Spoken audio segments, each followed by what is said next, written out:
Today was the Myrtle Beach half marathon, and 5K here in town, and several of my friends are runners, and once upon a time I used to as well. 3 years ago, when I ran the Myrtle Beach half, it was my first and last half marathon.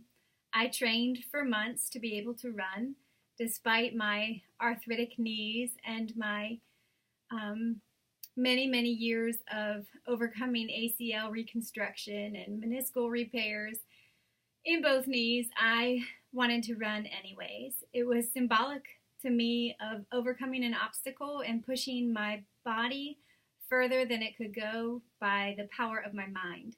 And while that worked for the race, I had trouble walking for many days after and quickly realized that running was not going to be something that I could continue.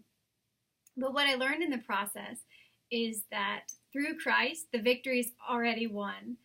And many of the battles we face in our lives are more than just physical. I love how in 1 Samuel 17, David says to Goliath, "You come at me with sword and spear and javelin, but I come against you in the name of the Lord Almighty, the God of the armies of Israel, whom you have defied. This day the Lord will deliver you into my hands, and I will strike you down and cut off your head."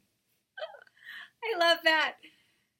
So I bring this to you today to say that whatever your battle is, whether it's a battle in your body, a battle in your mind, a battle of an addiction, a battle with a family member or friend, a battle with your thoughts, whatever your battle is, I want you to run at it.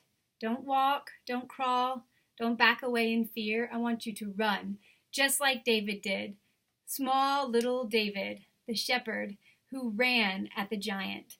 In 1 Samuel, it goes on to say that David ran quickly towards the battle line to meet him.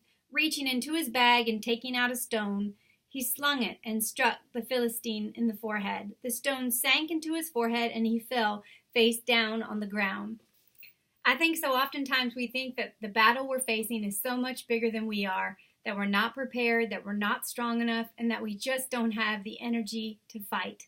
When I was running my half marathon, about halfway through, my knees started hurting so bad I had to walk. You know what? I walked for a ways until I was able to run again. But walking wasn't quitting. So if you aren't always able to run towards your battle, do whatever you can to move forward. If that means crawling, if that means walking until you can run, do it. But know that the victory is already yours through Christ Jesus.